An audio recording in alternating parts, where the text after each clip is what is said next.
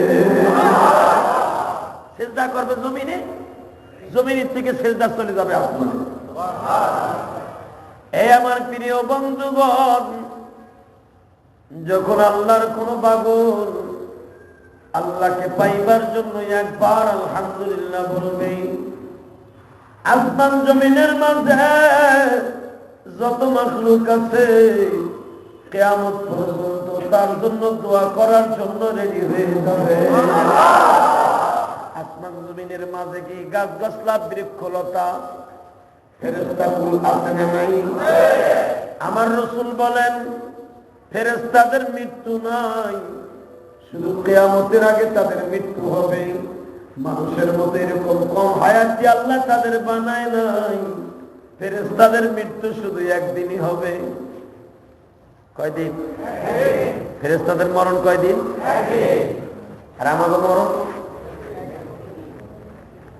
খালি প্রতিদিন না মসজিদে হইতে পারে ঠিক না বাড়ি ইয়ের ঘন্টা ঘন্টা না সেকেন্ডে সেকেন্ডে কম না সেকেন্ডও না নিঃশ্বাসে নিঃশ্বাসে ঠিক না বাড়ি আর ফেরেশতারা এমন হায়াত নিয়ে আসছে তাফসীরে দেখলাম আজকে যে ফেরেশতাদের মৃত্যু একদিনই হবে যেদিন আল্লাহ বলবেন কুল্লু মান আলাইহা ফান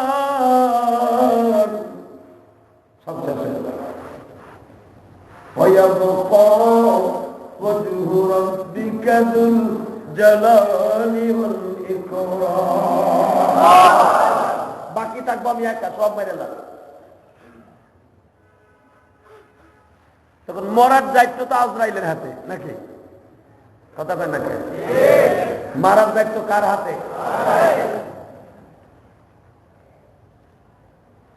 মারার দায়িত্ব আজরাইলের হাতে আজরাইল সব শেষ করবো দৌড়বো আর মারবো সেকেন্ডে সেকেন্ডে মারবো হাজার হাজার লক্ষ লক্ষ ফেরেশতা মারবো একসাথে ওয়ায়াবকা বাকি রহেগা আল্লাহ জাল্লা শানু ওয়া আম্মা নওয়াজু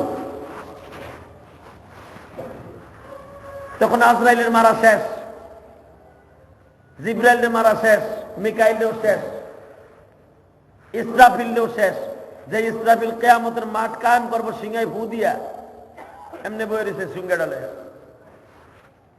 এত বড় সিংহালে বয়ে রয়েছে যে এইরকম পৃথিবী ৭০,০০০ পৃথিবী এরকম ৭০,০০০ পৃথিবী ইসরাফিল আলাইহিস সালামের সিংহার ভিতরে ৭০,০০০ ছিদ্র আছে দেখবেন না যে বাঁশি বাজায় ছিদ্র থাকে না ইসরাফিল আলাইহিস সালামের সিংহার মধ্যে ৭০,০০০ ছিদ্র আছে একটা ছিদ্রের ভিতরে এই পৃথিবীটা ৭০ বার দেয়া যাবে কোন কোন রয়েছে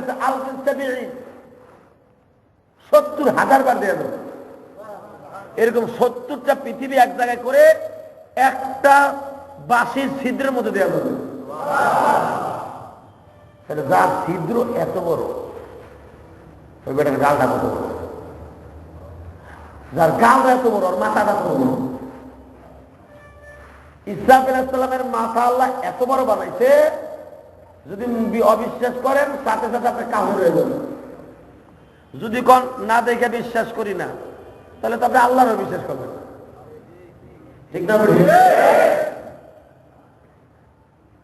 ইসরাফিল আলাইহিস সালামকে আল্লাহ বানাইছে এমন একটা ধাতু দিয়া সারা পৃথিবীতে যত পানি আছে সব পানি যদি ইসরাফিলের মাথায় ঢালা হয় এক ফোঁটা পানি গড়াইয়া চুলের মাথায় আইব না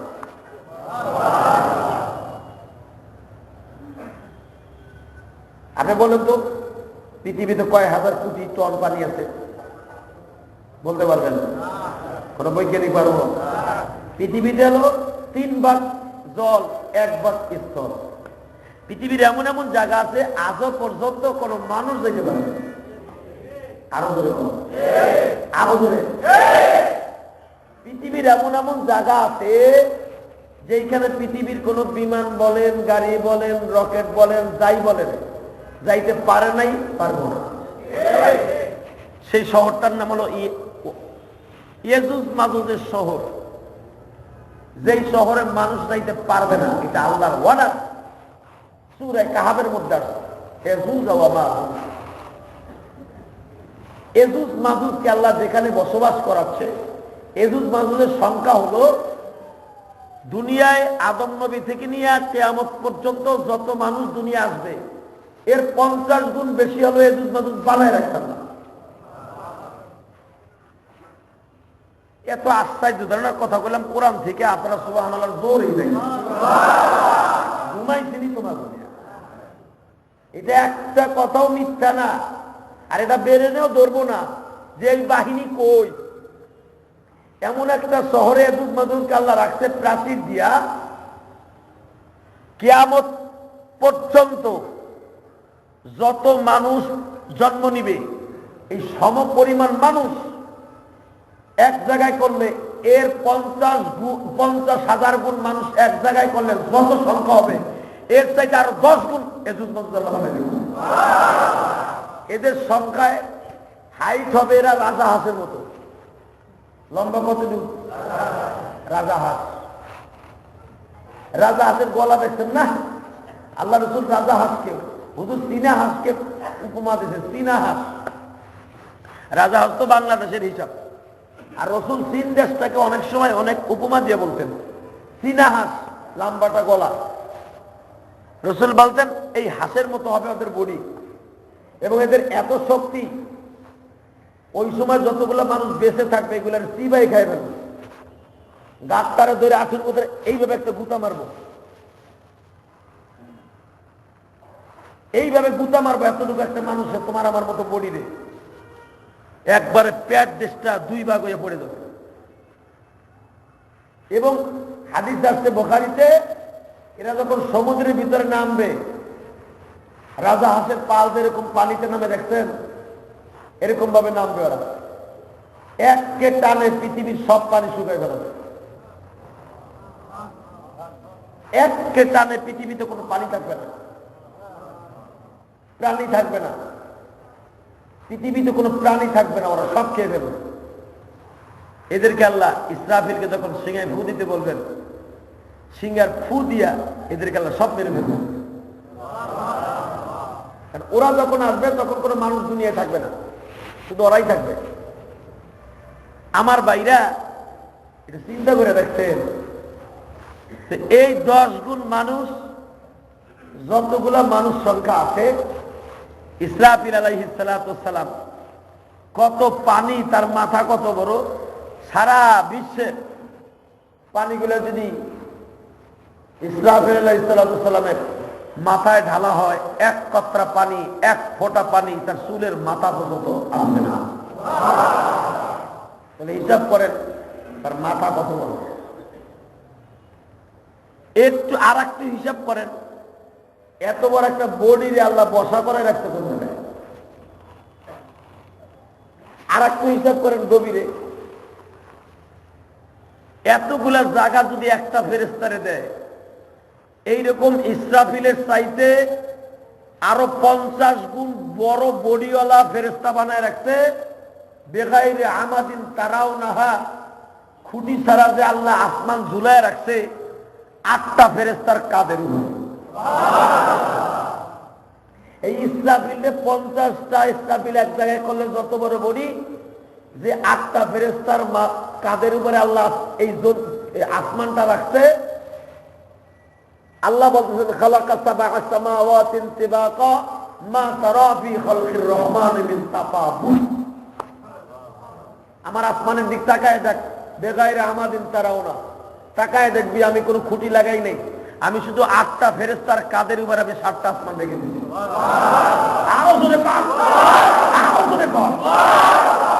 এক একটা আসমানের পুরার মোটা ছাপ, এক একটা আসমানের ছাদ পুরার মোটা, ওই যে প্রথম যেটা দেয় নীল আসমান, এইটা হলো 500 বছরের রাস্তা। খালি মোটা মোটা মোটা পুর পুর ছাদ। জমিন থেকে আসমান পর্যন্ত 500 বছরের রাস্তা, আর ওই আসমানটাও 500 বছরের রাস্তা হলো পুরার মোটা। এর পরের যে আসমানটা এটা হলো 1000 বছরের রাস্তা। এর পরের যে রাস্তা 3000 বছরের রাস্তা। এর পরেরটা 4000 বছরের রাস্তা। এর পরেরটা সবগুলো এক করলে যতগুলো এতগুলো মোটা, কিন্তু বানাইছে আমার আল্লাহ স্বর্ণ দিয়া। কি দিয়া? ধরে কর না, আল্লাহর কাছে মনে হয় স্বর্ণের অভাব আছে। তুমি আর আমি যেই জান্নাতে থাকবো, ওই জান্নাত একটা হাফেজের জন্য 6666 তলা বিশিষ্ট একটা বিল্ডিং হবে। পুরা বিল্ডিংটা আমার আল্লাহ বানাবে একটা ইটা স্বর্ণের, একটা ইটা রূপার। বিল্ডিং এর সামনে যেগুলা টাইলস করা থাকবে এগুলো মরমর পাথর। 5000 বছরের স্বর্ণ এক জায়গায় করে যে দাম হবে, একটা মরমর পাথরের দাম তার চাইতে বেশি হবে। এর চাইতে আরো বেশি পাথর দাম হবে ইয়াকুত পাথর। এর চাইতে আরো বেশি দাম হবে ইয়ালম পাথর। এর চাইতে আরো বেশি দাম হবে জাফরান পাথর, যেটা সূরা আর রহমানের ভিতরে আল্লাহ নিজে বর্ণনা করেন। জাওয়াতা আপনার, আমি এমন জিনিস দিয়ে তোমাদের জান্নাত বানিয়ে রেখে দিয়েছি।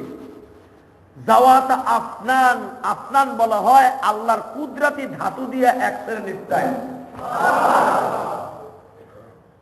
যার মতো দামি পৃথিবীতে কোনো জিনিস আল্লাহ কোনো এই জগতে বানায়নি। এই জাফলং এবং আপনার এই দুইটা দিয়া আপনার জান্নাতের প্লেট, গিলাস, ড্রেসিং টেবিল, এরপরে আপনি যে চেয়ারে বসবেন এইগুলো আল্লাহ বানাইছেন। ভাইজান আমার দিকে তাকান, আমার আল্লাহর কুদরত বোঝার কোন সিস্টেম নাই রে ভাই।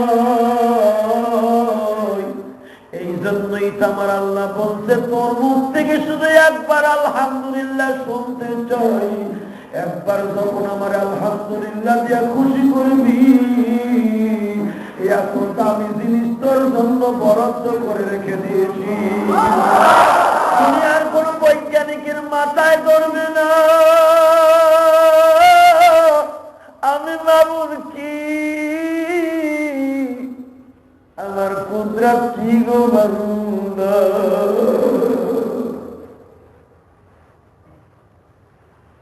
ভাইজান এখন 2 ফোঁটা চোখের পানি বরাদ্দ করবা। ইয়ালাম পাথর হইতেছেন আমার আল্লাহর কুদরতি ধাতু দিয়া বানানো। যেই পাহাড়ের উপর আমার মাবুদের এই বাম পাউটা লাগানো আছে, এই পাহাড়ের ছিদ্র দিয়া দিয়া বাঁধান এক এক ফোঁটা পানি জমিনের দিকে পড়তে থাকে। আর লক্ষ লক্ষ বছর পরে আর এক ফোঁটা মধু পড়তে থাকে। আবার লক্ষ লক্ষ বছর পরে এক ফোঁটা ডালিমের রসের মতো পানি পড়তে থাকে। এই 3টা ফোঁটা পানি বেয়ে বেয়ে একটা খালের মধ্যে জমা হয়। এই খালের থেকে বেয়ে বেয়ে বাবা হাউজে কাউসারের নদীর মধ্যে জমা হচ্ছে। আল্লাহর খেলা এই জগতে কে বুঝিবে, আল্লাহর খেলা হচ্ছে নদী অলিতে। আল্লাহর খেলা এই জগতে কে বুঝিবে, আল্লাহর খেলা হচ্ছে। এই জন্যই জানোয়ার শাহ কাশ্মীরি বলছেন গলতে সেজদা জমিনে ফরশে হোদা আসুজুদম বরফতে হরশে হোদা। বান্দা সিজদা করবে জমিনে, কিন্তু সিজদা হইতেছে আসমানে।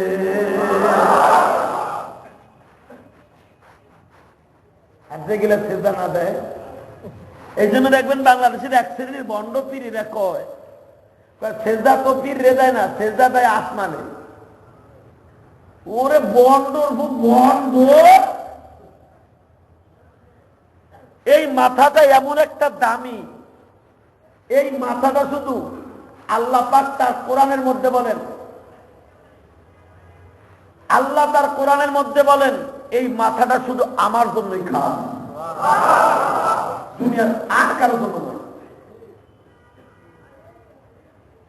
আল্লাহ সূরা কাহাবের মধ্যে বলেন পৃথিবীর কোন মানুষের সামনে মাথা নত হবে না। এই জন্য দেখেন ব্রিটিশের জাত কত বড়, ব্রিটিশ এমন একটা আইন আমাদের জজকোর্টে করে দিয়ে গেছে, খেয়াল করে দেখেন, মুসলমান মোস্টেক হবি না, হাওয়ায় ছাইড়ে দিয়ে যাবো। আপনি যখন জজ করে যাবেন এইভাবে দাঁড়াইতে হয়, ঠিক না বেঠে? ধরে কর আল্লাহ জীবনে নেয় নাই যেন কোনোদিন না নেয়। জজ করে যখন আপনি কাঠ করে দাঁড়াবেন ঠিক এইভাবে দাঁড়াইতে হয়। রসুলের হাদিস আল্লাহর কোরআনের কোথাও নেই মানুষের সামনে এইভাবে দাঁড় করা কোনোদিন যায় না। বরঞ্চ সূরা কাহাবের মধ্যে আসছে বাদশা দাকিন উস্তাদেরকে বলছিল খালি আমার সামনে একটু হাত জোর করো, তখন তারা বলছিল লান নাদউ মিন দুনিহি ইলাহান লাকাদ কুলনা ইলান সাকাতা, লান নাদউ, কখনো না। লান নবী জাহাদের সিগা, নবী জাহাদ দরকারে মুস্তাকবিল, লান নাদউ মিন দুনিহি ইলাহান লাকাদ কুলনা ইলান সাকাতা। কেন তোর সামনে হাত জোর করবো, কেন তোর সামনে মাথা নত করবো? কোনদিনও না, তোর সামনে মাথা নত করবো না, জীবন যাক আর থাক, হাতও জোর করবো না। এই হাত জোর করা, মাথা নত করা একমাত্র আমার মাহবুবের জন্য। এই জন্যই তো আল্লাহ বলছেন নাহনু নাকুসসু আলাইকা নাবাহুম বিল হক ইন্নাহুম ফিতয়াতুন আমানু বিরাব্বিহিম ওয়া জিদনাহুম হুদা। ও নবী মুহাম্মদ, তাদের ঈমানকে ওয়াজিদনাহুম হুদা, তাদের ঈমানকে আমি এত উচ্চঙ্গী করে দিয়েছিলাম, ওয়াজিদনাহুম হুদা। পৃথিবীর কোন মানুষ নাই পাহাড়কে ধাক্কায় সরাইতে পারতো, তাদের ঈমানের থেকে সরাইতে পারতো না। ওই বাদশা গেল, পৃথিবীর কেউ না, এরে বলে ঈমান। মারহাবা, আরো ব্রিটিশের জাত এমন আইন করে গেছে কাঠ গড়ায় দাঁড়াইতে হবে এইভাবে হাত জোর করে, যাহা বানা যাহা বলিব সত্য বলিব, সত্য বই মিথ্যা বলিব। কি সিস্টেম চালু করে গেছে, মোর্শে কবি না ওয়েসাল। ভাইরা আমার দিকে তাকান, বোঝার চেষ্টা করেন। আমার আল্লাহ বলেন বান্দা যখন আমার কাছে মাথা নত করবে, আমার আল্লাহ সঙ্গে সঙ্গে তার জীবনের সব গুনাহ মাফ করে দিবে। কিন্তু দোস্তরে, ইসরাফিল যে এত বড় ফেরেশতা, এর চাইতে 50 গুণ বড় দেহের মালিক হলো ওই 8 জন ফেরেশতা। প্রশ্ন আসতে পারে হুজুর এত বড় ফেরেশতার জায়গা কই গো হুজুর? যার বডিটা এত বড়, দৈর্ঘ্য প্রস্থ, তার ঠ্যাংটা কত বড়, ঠিক না বেঠি? ঠ্যাংয়ের কথা বাদ দিলাম, যেই জমিনে খাড়াইয়া তারা পাও দিয়া আসমানটা ঘাড়ে করে রেখে দিয়েছে, তাদের পায়ের কত বড়, এগুলা কল্পনায় ধরবি না। বিশ্বাস করলে ঈমান না, বিশ্বাস না করলে ঈমান থাকবে না। ভাইরা আমার দিকে তাকান, আর একটু গভীরে চিন্তা করে দেখেন যে ইসরাফিলকে আল্লাহ এত বড় বাঁশি দিয়া রাখছে, গালটা এত বড়, ঠোঁটটা এত বড়, নাকটা কত বড়, মাথাটা কত বড়, যেই জায়গায় বসে আছে ওই জায়গাটা কত বড়। কিন্তু সর্বোপরি একটু গভীরে যায় দেখো যে আল্লাহ ইসরাফিলের মতো ফেরেশতা বানাইছে, আমার ওই আল্লাহ কত বড়। এই জন্যই তো আল্লাহ বলছে আল্লাহু লা ইলাহা ইল্লা হুয়াল হাইয়ুল কাইয়্যুম। মারহাবা, আন্নাল কুওয়াতা লিল্লাহি জামিআ।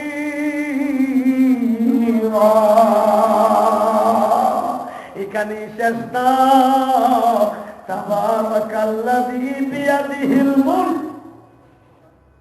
সমগ্র পৃথিবীটা আমার হাতের তালুর মুঠোর মধ্যে। শুধু এখানেই চেষ্টা। তিনি আরো কি বলেন শুনেন, ইন্নাকা আলা কুল্লি শাইইন কাদির। সমগ্র পৃথিবী নিয়ন্ত্রণ করে আমি আল্লাহ। আরো দূরে, আরো দূরে। বিশ্বাস হয়? বিশ্বাস হয়তো কিছু কিছু লোকের প্রশ্ন আসতে পারে, সারা পৃথিবী সে নিয়ন্ত্রণ করে, সর্বময় ক্ষমতার মালিক সে, তাহলে এই যে ক্রস ফায়ার দেয়, এই যে ধৈর্য মাইট গুল লাগায়, গুলি করে, এইগুলা কেডা করায়?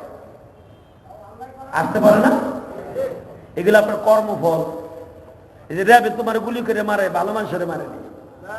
ধরে কন যেটারে মারে যায় ওইটা 19টারে গুলি করে মারে, এই করায়।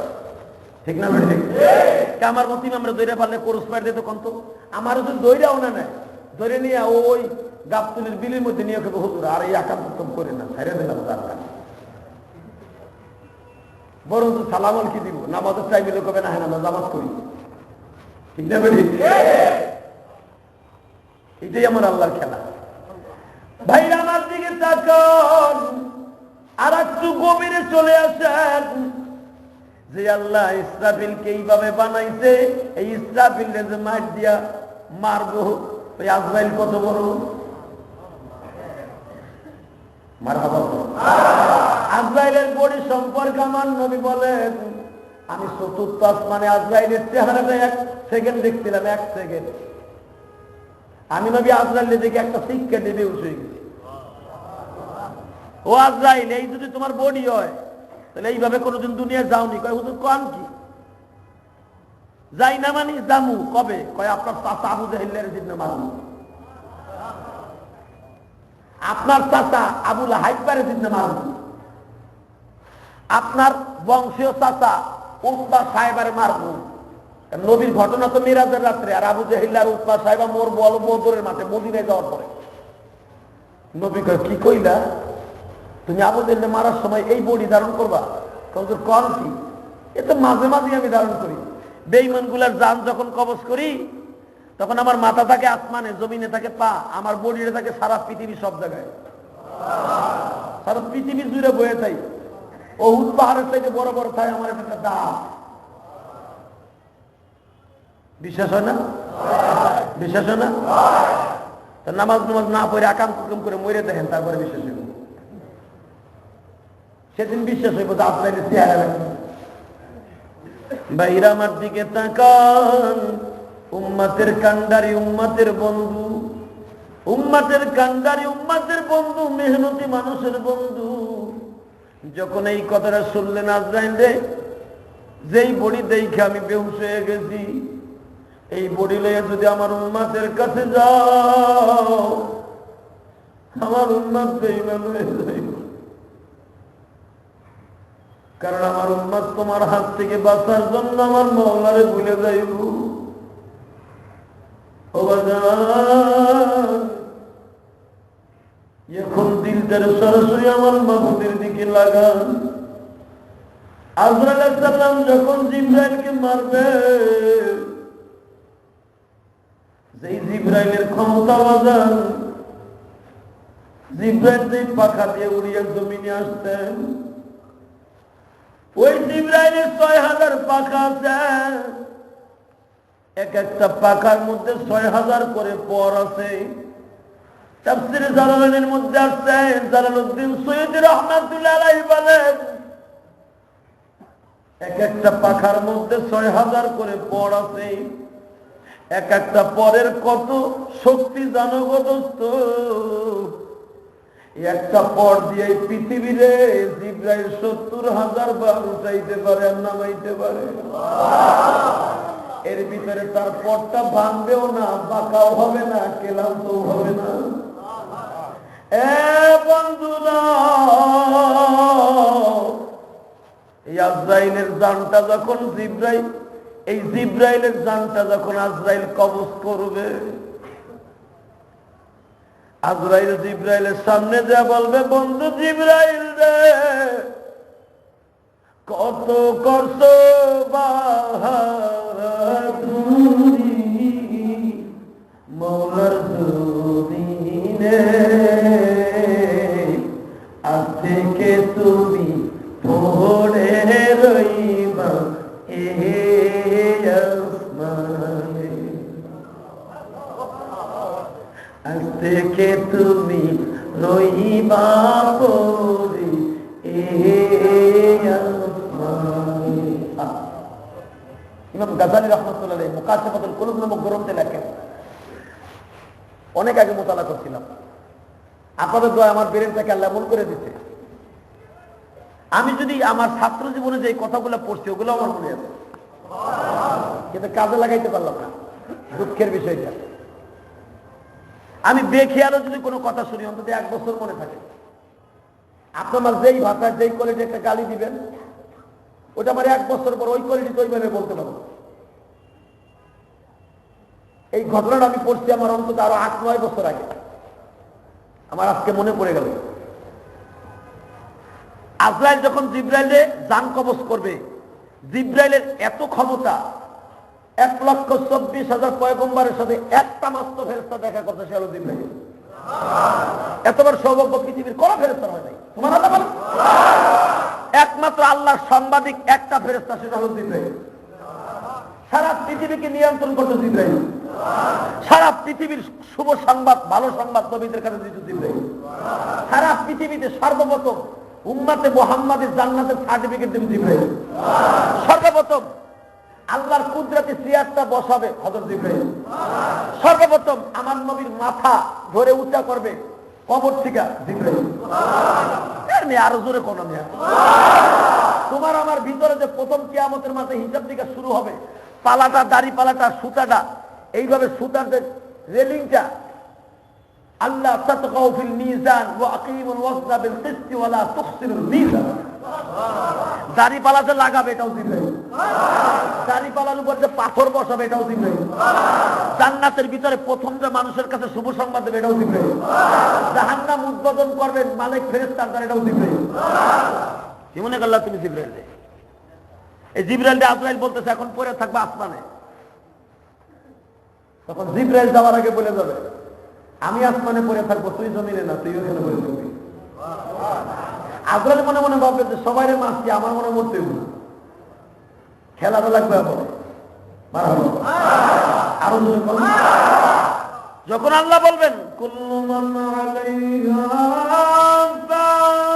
ফানিউ ওয়া ইয়াবকা ওয়াজহু রাব্বিকা যুল জালালি ওয়াল ইকরাম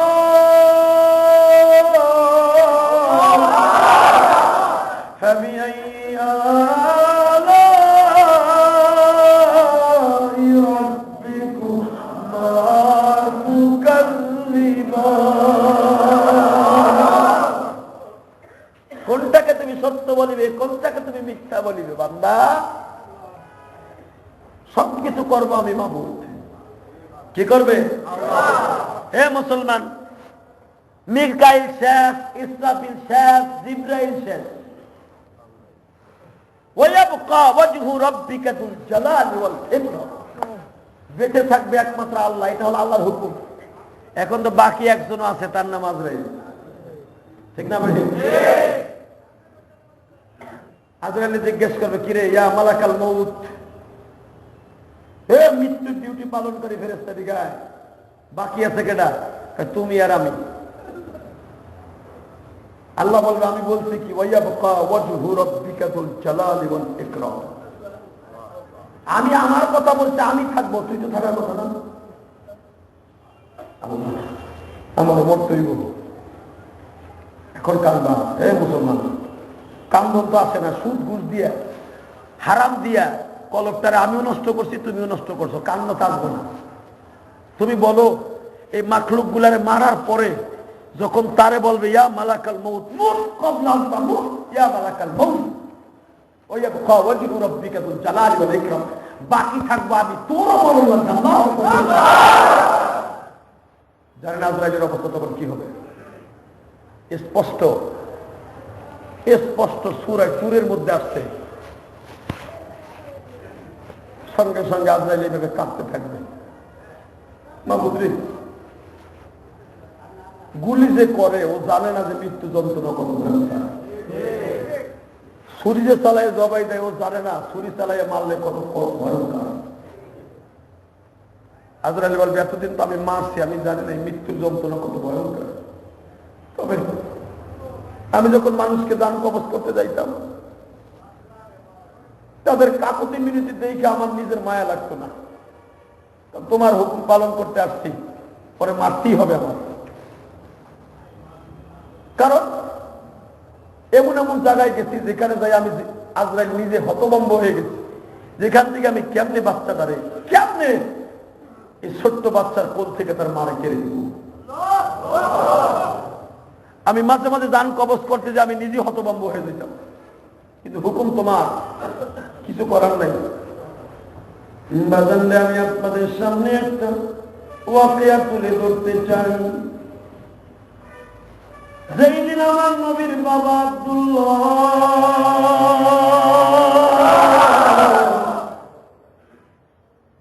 হুজুরের নানা বাড়ির বস্তিতে অসুস্থ হইয়া যায়, হযরত আলীর বাবা আবু তালেব আর হুজুরের বড় চাচা হারিস, জব্বুন, জুবাইর, হাজল,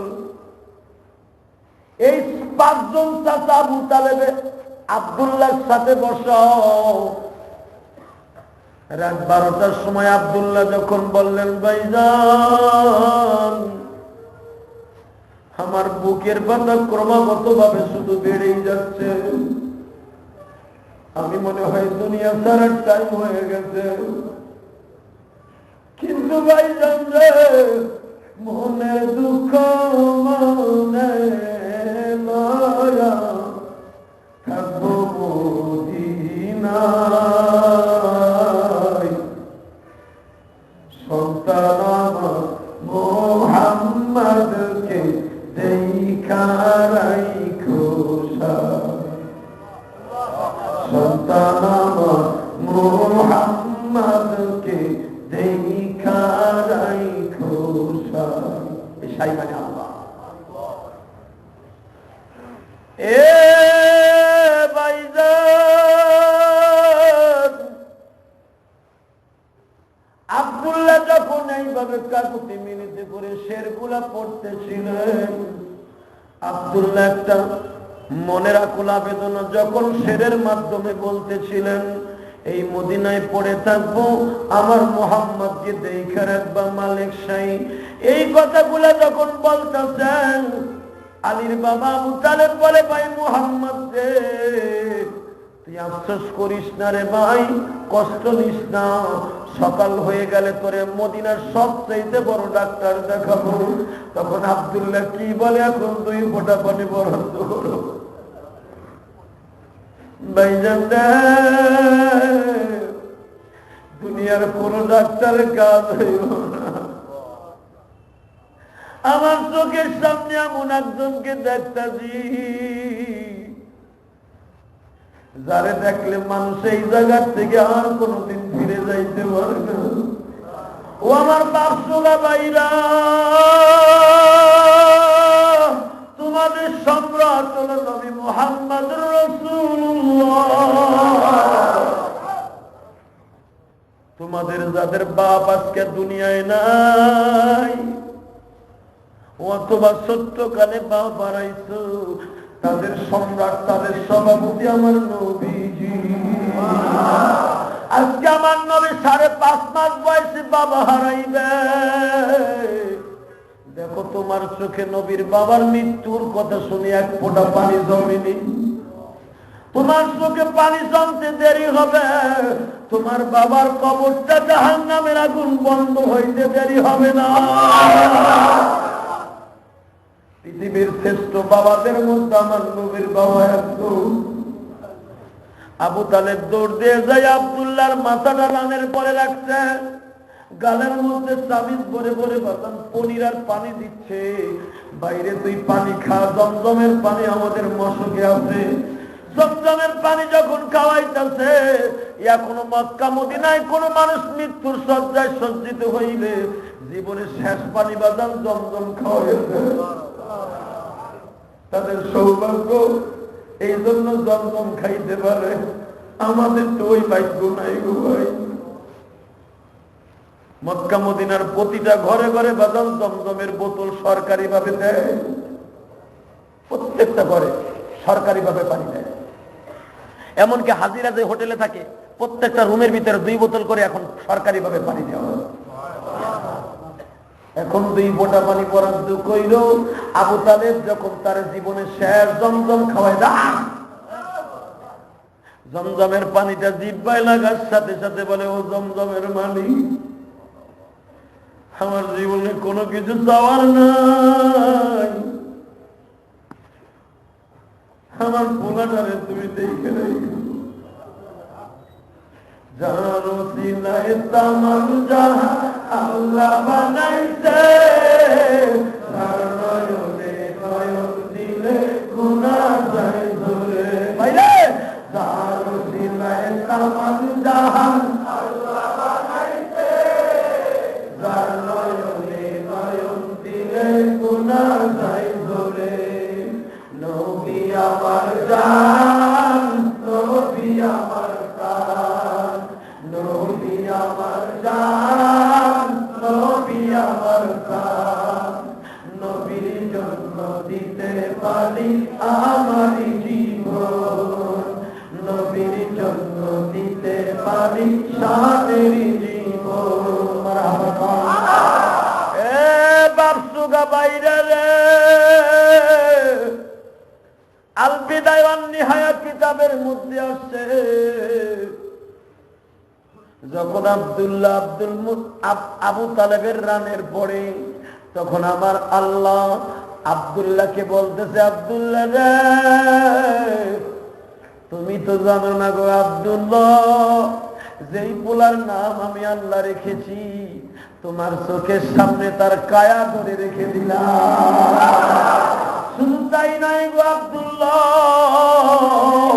তোমার সন্তান যে আজকে এতিম হয়ে যাবে, তুমি টেনশন করিও না, তোমার পোলার দায়িত্ব তুলে নিতে স্বয়ং আল্লাহ। এ ভাই, আবু তালেব যখন বারবার বলতেছে, ভাইরা তোরে আমি 100% ভাবে সকালবেলা ডাক্তারের কাছে নিয়ে যাব। আবু তালেব তখন বারবার বলে, আব্দুল্লাহ বলে, ভাইজান দুনিয়ার কোন ডাক্তারের কাছে নিলে কাজ হইব না, আমার চোখের সামনে শাহী সিংহাসন জুড়ে একটা লোক বসে আছে, আমার দিকে তাকাইয়া বারবার বলতেছে, আব্দুল্লাহ রে, তোমার সন্তান মোহাম্মদ রে এতিম বানাইবা। আব্দুল্লাহ বারবার বলতেছে, অন্তত আমার পোলাটার একটু দেখতে দাও।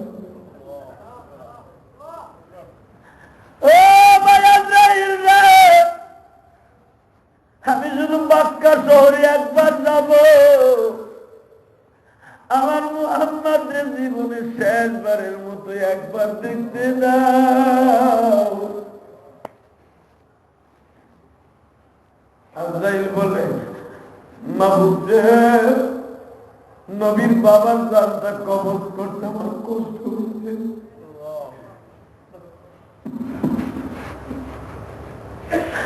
কত হাজার বার যে আব্দুল্লাহ আমার কাছে জানটা ভিক্ষা চাইছে, তুমি আমার মাহবুবকে বলো, যার নামটা আমারে রাখতে বললো স্বয়ং আল্লাহ। আমি বিবির রেখে আসলাম, অন্তত আমার বিবির একটু বুঝ দিব। তুমি আমার মাওলারে বলো না। আজরাইল কি উত্তর দেয়? কোরআনের ভাষা শুনো, ইযা জা আজালুহুম লা ইস্তাখিরুনা সাআতাও ওয়া লা ইস্তাকদিমুন। ও দুনিয়ার মানুষদের, ইযা জা আজালুহুম, ইযা হরফে ইস্তিফহাম, যখন তোমাদের মৃত্যুর পরওয়ানার সার্টিফিকেট আমার হাতে আসবে, লা ইস্তাকদিমুন, একটা সেকেন্ড টাইম দেওয়ার মতো ক্ষমতা আমি আজরাইলের নাই। এ দোস্ত, এরকম হাজার হাজার জান কবজ করতে যাই আজরাইল হতভম্ব হয়ে গেছে। যারা এত দামি করে বানাইলো, আজকে তার বাপকে আমার নিয়ে আসতে হইল। এর চাইতে আর মারাত্মক বেশি আজরাইল কষ্ট পাইছে।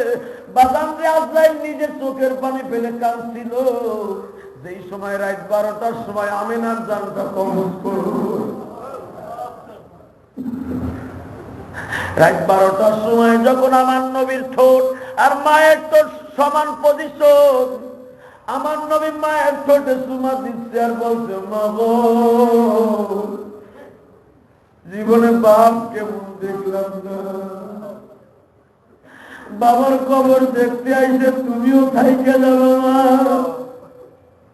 তোমার এতিম মুহাম্মদ কে দেখবো। তখন আমার নবীর মা বলছিল, মুহাম্মদ রে, যে আজরাইল আল্লাহর হুকুমে তোর বাবার এই বস্তিতে রাইখা দিতে, ওই আজরাইল আমার চোখের সামনে বসা। বন্ধুরা, এই আজরাইলের নাম যখন আল্লাহ কবজ করতে বলবে, আজরাইলের এক একটা কষ্টের কথা মনে পড়ে যাবে। অথচ এখন কানবার চিল্লাইবা। আজরাইলকে বারবার আমেনা বলছিল, আজরাইল রে,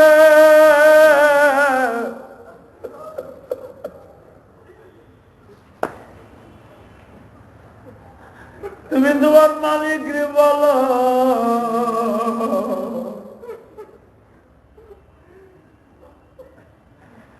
মুহাম্মাদের খাতিরে কাবাঘর রক্ষা করল, মুহাম্মাদের খাতিরে তামাম পৃথিবী বানাইল, তার খাতির দিয়ে বলছি আমার হায়াতটা ভিক্ষা দিতে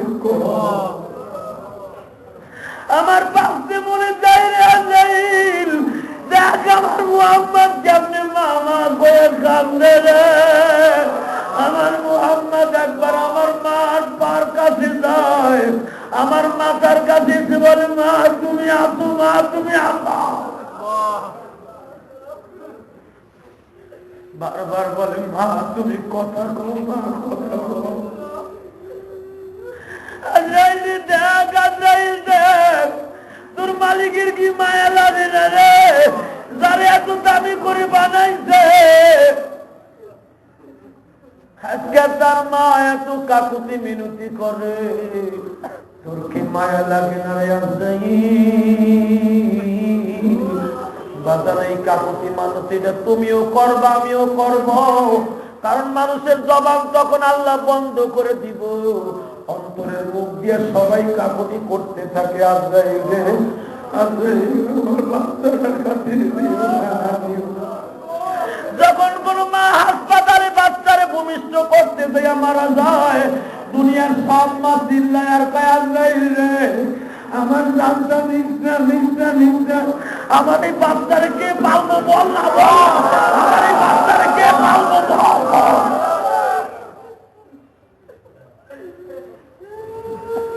দুনিয়ার বাইরে রে, আমার নবীর মার জান কবজ করতে আইসে জিবরাইল কামটাছে বইয়া বইয়া, নবীর দৃশ্যগুলা দেখতেছে। নবী আমার একবার পাগলের মতো মার পাও ধরে গলা দেয়, আর একবার মাথায় চুমা দেয়, আর একবার মার ঠোঁটে ফু দেয়, আর একবার মারে বলে, মা তুমি কোথায় যাও বৌমা। নবীর এই পাগলামি দেখিয়া আজরাইল দূরে দাঁড়ায় দাঁড়ায় কাঁদতে। হঠাৎ করে আমার আল্লাহ বলেন, আজরাইল আর দেরি করা যাবে না, আজরাইল আমিনার জান কবজ কর, জলদি কর, জলদি কর। আল্লাহর হুকুম দিতে যাইয়া আজরাইল আমিনার নাকের উপরে কেবল হাতটা দিলে, বাবা আমিনা একটা চিৎকার দিয়া বলে, মুহাম্মদ রে বাবা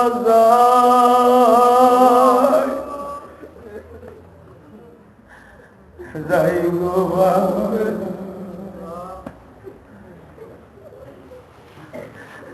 বাইরে আজরাইলকে যখন আল্লাহ বলবেন, মুতু ইয়া মালাকাল মউত, তুই মর, বলতে না বলতে আজরাইল ভূমিকম্পের মতো চিল্লাইতে থাকবে।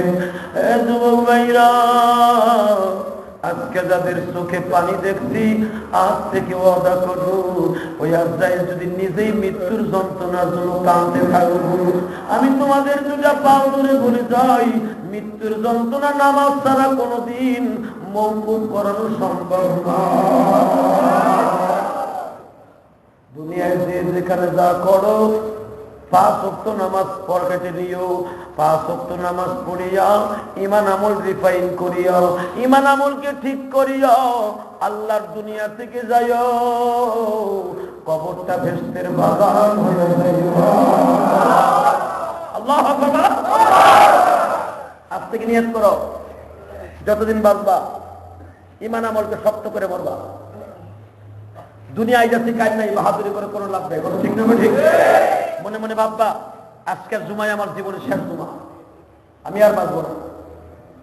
এইভাবে প্রতিটা জুমাকে যদি কেউ সত্যিকারে জুমা বানায় নেয়, ওই মানুষটা কোনোদিন মৃত্যুর সময় বেঈমান হয়ে বলতে পারে না। ওই লোকটার দ্বারা পাপের কাজ করা সম্ভব নয়। ঠিক না ঠিক?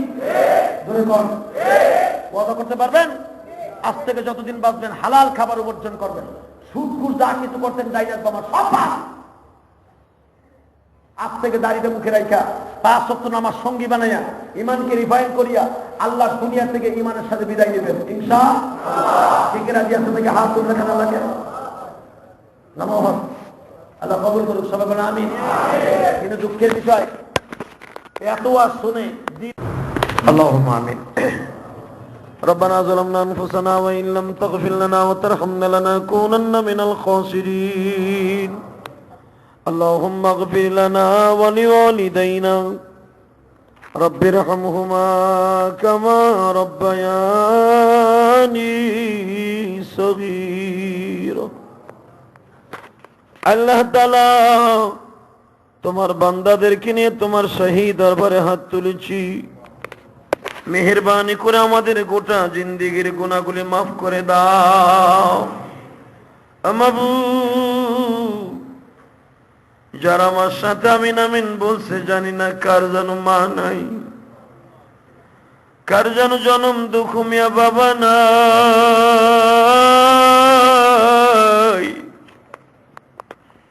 মেহেরবানি করে এদের সকলের বাবা মাকে মাফ করে দাও। আয় আল্লাহ, আমাদের মধ্যে কার যেন সন্তান নাই, কার যেন জোরের ভাই নাই, কার যেন বিবি নাই রে,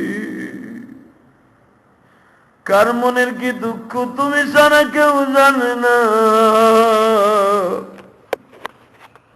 প্রত্যেকের মনের দুঃখ গুলো তুমি মুছিয়ে দাও আল্লাহ। আল্লাহ, তোমার কোন বান্দা বান্দি অসুস্থ জানি না, একটা যুবক তার বোনের জন্য দোয়া চাইছে, গর্ভবতী, একটা নেক সন্তান নসিব করে দাও। মেহেরবানি করে আল্লাহ, কত লোক রুমের মধ্যে যায় বলে হুজুর আমি নতুন ব্যবসা দিছি, অনেকে বলে হুজুর আমার মা অসুস্থ, একটা যুবক যায় বলছে হুজুর আমার বাবা গতকালকে মারা গেছে। আয় আল্লাহ, এমনি করে যারাই দোয়া চাইছে প্রত্যেকের মা বাবার কবর অবস্থা ভালো করে দাও, কবর গুলা জান্নাতের বাগান বানায় দাও। আল্লাহ, অনেকে বলেছে হুজুর আমার সন্তান পরীক্ষা দিব, যাদের নাম আমি জবান দিয়ে বলছি এরা সকলেই অত্যন্ত বিনয়ের সাথে দোয়া চাইছে, এদের সকলের মনের আশা পুরা করে দাও আল্লাহ। কাজ করে সেক্রেটারি ছেলের জন্য দোয়া চাইছে, আর এসএসসি পরীক্ষার্থী যত ভাই বোনেরা আছে প্রত্যেককে ভালো রেজাল্ট করার তৌফিক দিয়ে দাও। আয় আল্লাহ,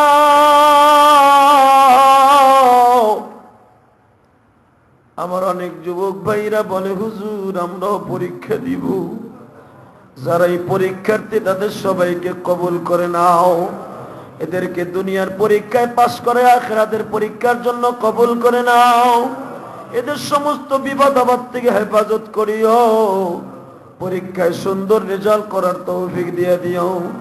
যারা নতুন ব্যবসা দিছে তাদের ব্যবসায় বরকত দিয়ে দাও, এদের ছেলে মেয়েদেরকে কবুল করে নাও, এদের মা বাবাকে কবুল করে নাও। আল্লাহ তাআলা যারা অসুস্থ আছে সুস্থ বানিয়ে দাও। আল্লাহ যারা অসুস্থ আছে সুস্থ বানিয়ে দাও। যারা অসুস্থ আছে তাদের সুস্থ বানিয়ে দাও। আল্লাহ যারা দোয়া চাইছে প্রত্যেকের নেক উদ্দেশ্য পুরা করে দাও। খাস করে আল্লাহ আমার শরীরটাকে সুস্থ রেখে দিও। বেশি বেশি করে দিনের দাওয়াত দেওয়ার তৌফিক দিও। আলতাফ ভাই দোয়া চাইছে, শফিক ভাই দোয়া চেয়েছে, অসুস্থ আলতাফ ভাই আল্লাহ সুস্থ করে দাও। তাকে একটা নেক সন্তান নসিব করে দাও। আমাদের দোয়া কবুল মঞ্জুর করে নাও। মালাকুল মউত যেদিন পাঠাইবা এই জবান থেকে জারি করে দিবা লা ইলাহা ইল্লাল্লাহু মুহাম্মাদুর রাসূল।